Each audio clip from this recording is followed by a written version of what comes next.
اعوذ باللہ من الشیطان الرجیم بسم اللہ الرحمن الرحیم۔ ناظرین، رمضان میں 5 لوگوں سے بچ کے رہیے گا کیونکہ یہ سانپ سے بھی زیادہ خطرناک ہوتے ہیں۔ ماہ رمضان میں 5 لوگ ایسے ہیں جو نماز پڑھتے ہیں، تراویح ادا کرتے ہیں، روزے رکھتے ہیں، اللہ کی عبادت بھی کرتے ہیں، لیکن یہ 5 لوگ اتنے خطرناک ہیں کہ یہ سانپ سے بھی زیادہ برے طریقے سے ڈستے ہیں اور انسان کو پتہ بھی نہیں چلتا۔ بظاہر یہ 5 لوگ بہت نیک اور پارسا نظر آتے ہیں، لیکن ان کے دلوں کے اندر اتنا زہر بھرا ہوتا ہے کہ وہ سانپ سے بھی زیادہ خطرناک طریقے سے ڈس جاتے ہیں۔ رمضان میں 5 لوگ جو سانپ سے بھی زیادہ خطرناک ہیں، اور اس لیے رمضان میں ان 5 لوگوں سے بچ کر رہنا آپ سب لوگوں کے لیے انتہائی ضروری ہے۔ ناظرین، رمضان المبارک کا بابرکت مہینہ آتے ہی ہر طرف نور کی بارش ہونے لگتی ہے، مساجد بھر جاتی ہیں، قرآن کی تلاوت کی آوازیں فضا میں گونجنے لگتی ہیں اور لوگ نیکیوں کی طرف دوڑنے لگتے ہیں، اور ایسا لگتا ہے جیسے پورا ماحول روحانیت میں ڈھل چکا ہے۔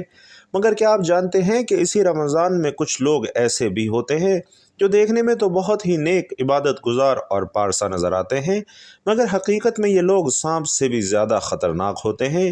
حیران مت ہوں، یہ وہ لوگ ہیں جو دوسروں کو نقصان پہنچاتے ہیں، مگر اتنے چالاک اور خاموش انداز میں کہ انسان کو احساس تک نہیں ہوتا کہ وہ کب ان کے زہر کا شکار ہو چکا ہے۔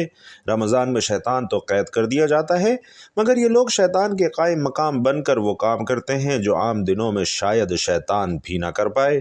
یہ لوگ روزہ بھی رکھتے ہیں، نماز بھی پڑھتے ہیں، تراویح میں بھی شریک ہوتے ہیں اور قرآن مجید بھی پڑھتے ہیں، مگر ان کے دل میں ایسا زہر بھرا ہوتا ہے جو آہستہ آہستہ دوسروں کی نیکیوں کو کھا جاتا ہے۔ سانپ جب کاٹتا ہے تو اس کے زہر کا فوری اثر نظر آ جاتا ہے، مگر یہ لوگ جب ڈستے ہیں تو انسان کو پتہ بھی نہیں چلتا کہ اس کے ایمان اور نیکیوں کا کتنا نقصان ہو رہا ہے۔ ان کا وار اتنا خاموش اور مہلک ہوتا ہے کہ جب انسان کو ہوش آتا ہے تو تب تک بہت دیر ہو چکی ہوتی ہے۔ ان کا زہر عام زہر کی طرح جسم میں نہیں بلکہ روح میں پھیلتا ہے، جو نیکیوں کو ختم کر کے پیچھے صرف گناہ چھوڑ جاتا ہے۔ یہ 5 لوگ عام طور پر بہت دیندار، بہت باحیا اور بہت سمجھدار نظر آتے ہیں۔ ان کا ظاہر ایسا ہوتا ہے کہ کوئی یہ سوچ بھی نہیں سکتا کہ ان کے دلوں میں کیا چھپا ہے، اور بظاہر یہ بہت نرم مزاج، انتہائی متقی اور انتہائی پرہیزگار لگتے ہیں، لیکن ناظرین جیسے ہی انہیں موقع ملتا ہے یہ اپنی اصلی چہرہ دکھا جاتے ہیں، اور ان کی ایک خاص بات یہ ہے کہ یہ کبھی خود کو غلط ثابت نہیں ہونے دیتے بلکہ دوسروں کو ایسے جال میں پھنسا دیتے ہیں کہ وہی مجرم نظر آنے لگتے ہیں۔ ان کے دلوں میں ایسا کھوٹ ہوتا ہے کہ جو بھی ان کے قریب جاتا ہے وہ بے خبری میں اپنا نقصان اٹھا بیٹھتا ہے۔ رمضان میں لوگ یہ سمجھتے ہیں کہ وہ نیکیوں میں سبقت لے جانے کی کوشش کر رہے ہیں، مگر یہ 5 لوگ وہ ہیں جو نیکیوں کے لباس میں گناہ کا بازار گرم کر رہے ہوتے ہیں، اور ان کی چالاکی یہ ہے کہ یہ خود کو کسی بھی زاویے سے برا نہیں دکھنے دیتے بلکہ دوسروں کی آنکھوں میں دھول جھونک کر اپنی مرضی سے انہیں گمراہی کی طرف لے جاتے ہیں۔ یہ وہ لوگ ہیں جنہیں اگر وقت رہتے نہ پہچانا گیا تو نہ صرف یہ کہ آپ کی نیکیاں برباد کر سکتے ہیں بلکہ آپ کو ایک ایسے راستے پر ڈال سکتے ہیں جہاں سے واپسی پھر ممکن نہیں ہوتی۔ ناظرین، یہ 5 لوگ کون ہیں؟ ان کے چہرے عام لوگوں جیسے ہیں، ان کی عبادات بھی عام مسلمانوں جیسی ہیں، ان کے الفاظ میٹھے اور ان کے اعمال بظاہر بہت ہی اچھے، لیکن ان کے دلوں کے اندر کچھ اور ہی کہانی چل رہی ہوتی ہے۔ یہ وہ لوگ ہیں جو رمضان میں دوسروں کی نیکیوں پر حملہ کرتے ہیں اور ان کا ایمان تک خطرے میں ڈال دیتے ہیں۔ ان سے بچنا انتہائی ضروری ہے اور ان کی پہچان لازمی ہے۔ ان کے زہر سے خود کو محفوظ رکھنا ہر مسلمان کا فرض ہے۔ لیکن یہ 5 لوگ ہیں کون؟ ان کا چہرہ کیسے بے نقاب ہوگا؟ یہ جاننے کے لیے تیار ہو جائیے کیونکہ اگلے چند لمحے آپ کے لیے حیران کن ہونے والے ہیں۔ رمضان میں 5 لوگ جو سانپ سے بھی زیادہ خطرناک ہوتے ہیں، اور ان میں پہلا نمبر ہے ریاکار عبادت گزاروں کا۔ ناظرین، یہ وہ لوگ ہیں جو رمضان میں عبادت صرف دکھاوے کے لیے کرتے ہیں۔ ان کے سجدے محض لوگوں کو متاثر کرنے کے لیے ہوتے ہیں، ان کی نمازیں صرف اپنی نیک نامی بڑھانے کے لیے ہوتی ہیں، اور ان کا روزہ ایک نمائشی عمل کے سوا کچھ نہیں ہوتا۔ وہ تراویح میں سب سے آگے کھڑے ہوتے ہیں، نوافل بھی دوسروں سے زیادہ ادا کرتے ہیں اور قرآن کی تلاوت بھی خوب کرتے ہیں، لیکن ان سب کا مقصد اللہ کی رضا نہیں بلکہ لوگوں کی واہ واہ حاصل کرنا ہوتا ہے۔ ان کی نیکی صرف ظاہری ہوتی ہے اور ان کے اعمال اندر سے کھوکھلے ہوتے ہیں۔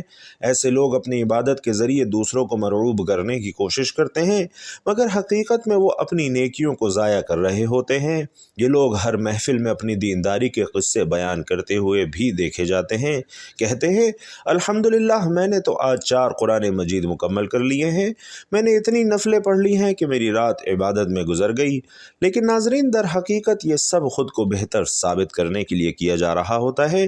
ان کے دل میں تقویٰ نہیں بلکہ خود نمائی اور شہرت کا جذبہ ہوتا ہے، اور اللہ تعالی نے ایسے لوگوں کے بارے میں قرآن مجید میں فرمایا ہے، پس ہلاکت ہے ان نمازیوں کے لیے جو اپنی نماز سے غافل ہے اور جو دکھاوے کے لیے نماز پڑھتے ہیں۔ ان کی عبادات نہ صرف انہیں کوئی فائدہ نہیں دیتی بلکہ ان کے لیے وبال جان بن جاتی ہیں، کیونکہ وہ لوگوں کو دھوکہ دے رہے ہوتے ہیں، اور سب سے بڑا نقصان یہ ہے کہ وہ خود کو بھی دھوکہ دے رہے ہوتے ہیں۔ ایسے لوگوں کی صحبت میں رہنا انتہائی خطرناک ہے، کیونکہ وہ دوسروں کو بھی ریاکاری کی طرف مائل کرتے ہیں، وہ نیک کام کو بھی دکھاوے کا ذریعہ بنا دیتے ہیں اور حقیقی اخلاص کی روح کو ختم کر دیتے ہیں۔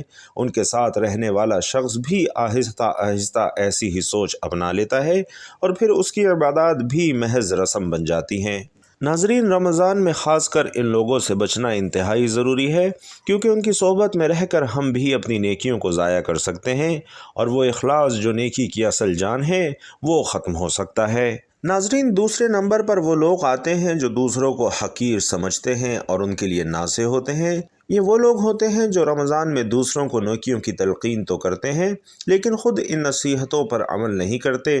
ان کے الفاظ بظاہر انتہائی خوبصورت، نرم اور دینی لگتے ہیں، مگر ان کے دلوں میں ایک عجیب قسم کا غرور، ایک عجیب قسم کی برتری کا احساس بھرا ہوتا ہے۔ یہ کسی کی نیکی کو سراہنے کے بجائے اسے نیچا دکھانے کی کوشش کرتے ہیں۔ اگر کوئی شخص پہلی بار رمضان میں نیک عمل کی طرف آنا چاہے تو بجائے اسے خوش آمدید کہنے کے یہ لوگ اس کا مذاق اڑانے لگتے ہیں اور کہتے ہیں اب نیک بننے کا ڈرامہ کیوں کر رہے ہو؟ پہلے تو اتنے گناہ کرتے تھے، اب اچانک دیندار کیسے بن گئے؟ ناظرین، ایسے جملے سن کر کئی لوگ جو نیکی کی راہ پر آنا چاہتے ہیں وہ مایوس ہو جاتے ہیں اور اپنی اصلاح کی کوشش ترک کر دیتے ہیں۔ یہ وہی لوگ ہیں جن کے بارے میں نبی کریم صلی اللہ علیہ وسلم فرماتے ہیں کہ قیامت کے دن ایک شخص کو لایا جائے گا جس کی آنتیں اس کے پیٹ سے باہر ہوں گی، اور وہ جہنم میں گھوم رہا ہوگا جیسے گدھا چکی کے گرد گھومتا ہے۔ جہنمی لوگ اس سے پوچھیں گے تم تو ہمیں نیکی کا حکم دیتے تھے اور برائی سے روکتے تھے، تو پھر آج تمہیں یہ سزا کیوں ملی؟ تو وہ کہے گا کہ میں دوسروں کو نیکیوں کا حکم دیتا تھا مگر خود ان پر عمل نہیں کرتا تھا۔ ناظرین، ایسے لوگ دوسروں کو تو دین کی دعوت دیتے ہیں مگر خود اپنی زندگی میں دین پر عمل نہیں کرتے۔ یہ لوگ رمضان میں سب سے زیادہ خطرناک اس لیے ہوتے ہیں کہ یہ نیکی کے چہرے میں بدی کا بیج بو رہے ہوتے ہیں۔ یہ دوسروں کو نیکی کی طرف آنے سے روکتے ہیں، ان کی حوصلہ شکنی کرتے ہیں اور انہیں ایسا محسوس کرواتے ہیں جیسے کہ ان کی نیکیاں بیکار ہیں۔ ان کی زہر آلود نصیحتیں دوسروں کے دل میں نا امید اور احساس کمتری کا احساس پیدا کر دیتی ہیں، جس کی وجہ سے بہت سے لوگ نیکی کی راہ چھوڑ دیتے ہیں۔ ناظرین، ایسے ناصحین سے دور رہنا انتہائی ضروری ہے، کیونکہ ان کی زبان میٹھی ضرور ہوتی ہے لیکن ان کے الفاظ دوسروں کے ایمان کو زہر آلود کر دیتے ہیں۔ رمضان میں 5 لوگ جو سانپ سے بھی زیادہ خطرناک ہوتے ہیں، ان میں تیسرے نمبر پر وہ لوگ ہیں جو صدقہ اور خیرات پر تانے دینے والے ہیں، اور یہ وہ لوگ ہیں جو دوسروں کے صدقہ اور خیرات اور نیکیوں کو شک کی نظر سے دیکھتے ہیں۔ اگر کوئی غریبوں کو کھانا کھلائے، کسی ضرورت مند کی مدد کرے یا اللہ کے راستے میں کچھ خرچ کرے تو یہ لوگ فوراً تانے دینا شروع کر دیتے ہیں اور کہتے ہیں دیکھو بس دکھاوے کے لیے خیرات کر رہا ہے، یا پھر یہ جو اتنا خرچ کر رہا ہے ضرور کہیں سے حرام کمایا ہوگا۔ یہ لوگ دوسروں کی نیتوں پر شک کرتے ہیں جبکہ انہیں خود نہیں معلوم کہ اصل نیت کیا ہے۔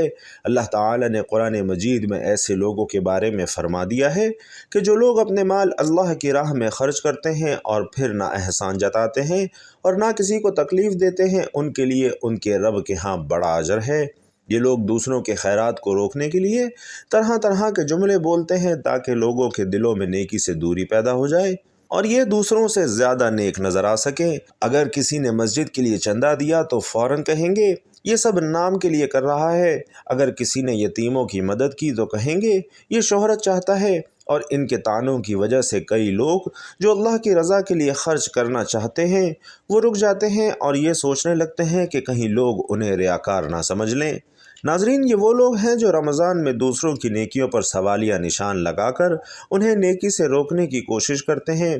ان کا زہر انتہائی مہلک ہوتا ہے، کیونکہ یہ نیکی کے دروازے بند کرنے کی کوشش کرتے ہیں، اور ان سے بچنا اس لیے ضروری ہے کہ اگر ہم ان کے جال میں پھنس گئے تو ہم خود بھی نیکی کرنے سے رک سکتے ہیں، اور ہماری سوچ بھی غلط رخ اختیار کر سکتی ہے۔ ان کی باتوں پر دھیان دینے کے بجائے ہمیں اپنے عمل کی اصلاح کرنی چاہیے، اور کسی کے طعنوں کی پرواہ کیے بغیر اللہ کی رضا کے لیے نیکی کرنی چاہیے۔ یہ 5 لوگ رمضان میں سب سے زیادہ نقصان دہ ہوتے ہیں، کیونکہ یہ ایمان کی جڑوں کو کھوکھلا کر دیتے ہیں، اور ان کا زہر سانپ کے زہر سے بھی زیادہ خطرناک ہوتا ہے، کیونکہ سانپ کا زہر جسمانی موت کا سبب بنتا ہے، جبکہ ان کا زہر روحانی موت کا باعث بن جاتا ہے۔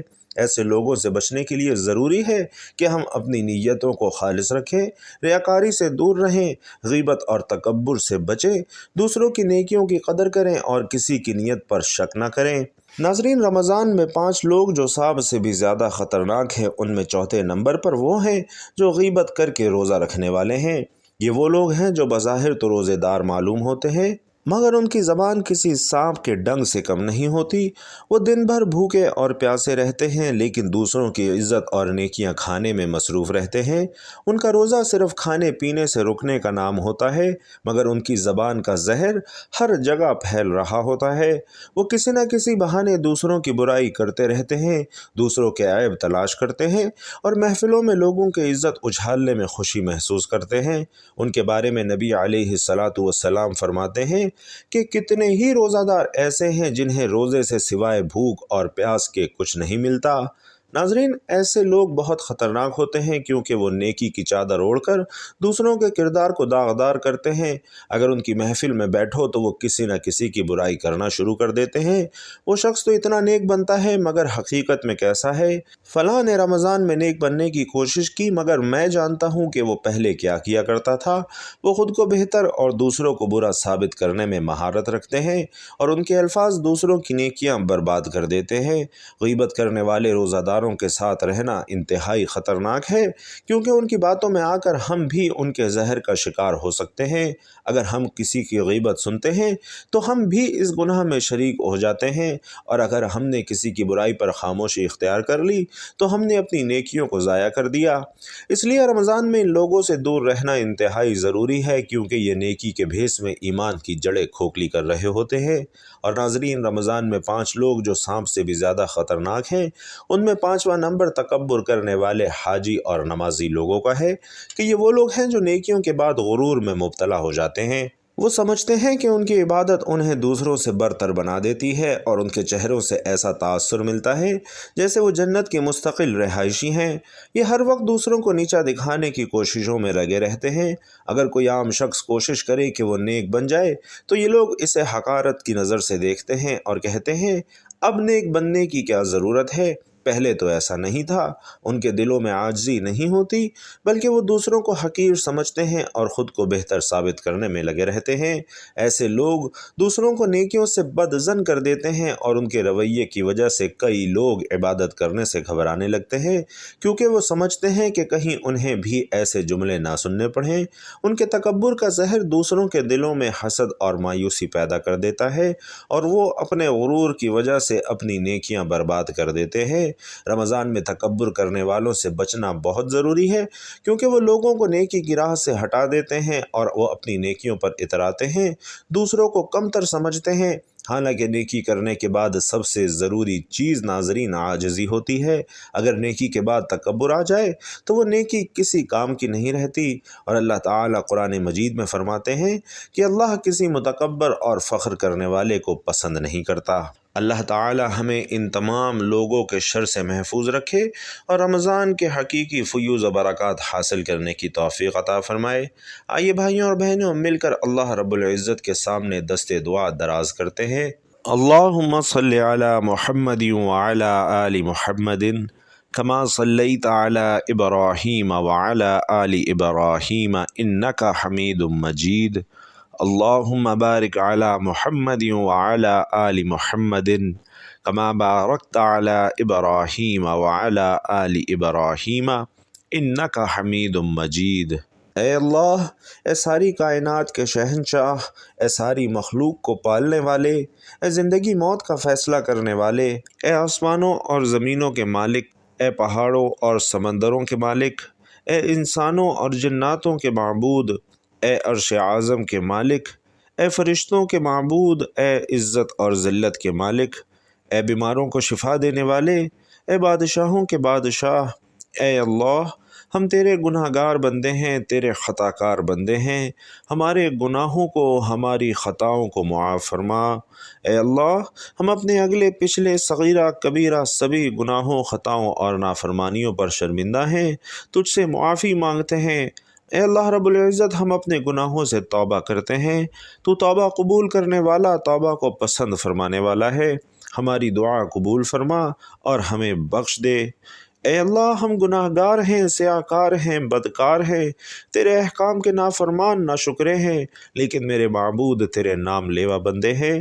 تیری گواہی دیتے ہیں کہ تیرے سوا کوئی عبادت کے لائق نہیں، ہم گواہی دیتے ہیں کہ تیرے سوا کوئی بندگی کے لائق نہیں، ہم گواہی دیتے ہیں کہ تیرے سوا کوئی تعریف کے لائق نہیں۔ ہمارے معبود، ہمارے گناہ تیری رحمت سے بڑے تو نہیں ہیں، تو اپنی رحمت سے ہمارے گناہوں کو معاف کر دے۔ اے اللہ، ہمیں گمراہی کے راستے سے ہٹا کر صراط مستقیم کے راستے پہ چلنے والا بنا دے۔ اے اللہ، ایسی نماز پڑھنے کی توفیق عطا فرما جس نماز سے تو راضی ہو جائے۔ زندگی میں ایسے نیک اعمال کرنے کی توفیق عطا فرما جن اعمال سے تو راضی ہو جائے۔ ہمیں زندگی ایسے گزارنے کی توفیق عطا فرما جس زندگی سے تو راضی ہو جائے۔ اے اللہ، ہم سب کو ایمان پہ زندہ رکھ اور ایمان پر ہی ہمارا خاتمہ فرما۔ اے اللہ، ہمیں تیرے احکام کی فرما برداری کرنے والا اور تیرے پیارے حبیب محمد الرسول اللہ صلی اللہ علیہ وسلم کے نیک اور پاکیزہ آداب کو اپنانے والا بنا دے۔ اے اللہ، ہماری پریشانیوں کو دور کر دے۔ اے اللہ، جو بیمار ہیں انہیں شفائے کاملہ عاجلہ عطا فرما۔ اے اللہ، جو بے اولاد ہیں انہیں اپنے خزانوں میں سے نیک اور صالح مطیع فرما بردار اولاد نصیب فرما۔ اے اللہ، جو صاحب اولاد ہیں ان کی اولاد کو ان کی آنکھوں کی ٹھنڈک بنا۔ اے اللہ، جن کے جو کام رکے ہوئے ہیں وہ پورے کر دے۔ اے اللہ، بچھڑے ہوئوں کو ملا دے۔ اے اللہ، شادی شدہ جوڑوں میں محبت اور خلوص پیدا کر دے اور ان کی زندگیوں میں برکت ڈال دے۔ اے اللہ، تمام لڑکے اور لڑکیوں کے نصیب اچھے کر دے۔ اے اللہ، جو قرض کے بوجھ تلے دب چکے ہیں ان کا قرض جلد سے جلد ادا کرنے کی کوئی تدبیر بنا دے۔ اے اللہ رب العزت، شیطان سے ہم سب کی حفاظت فرما۔ اے اللہ، حلال رزق کمانے کھانے کی توفیق عطا فرما اور ہم سب کے حلال رزق میں خوب برکت اور فراوانی عطا فرما۔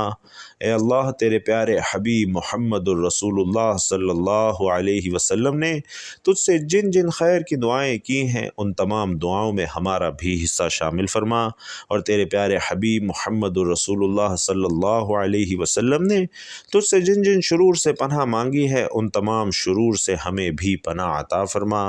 اے اللہ، ہم سب کو رمضان کی فیوز و برکات خوب اپنے دامن میں سمیٹنے کی توفیق نصیب فرما۔ آمین یا رب العالمین۔ ناظرین کرام، آپ لوگ بھی کامنٹ باکس میں آمین ضرور لکھتے جائیے گا۔ اللہ تعالیٰ آپ سب کا حامی و ناصر ہو۔ آمین۔ السلام علیکم ورحمۃ اللہ وبرکاتہ۔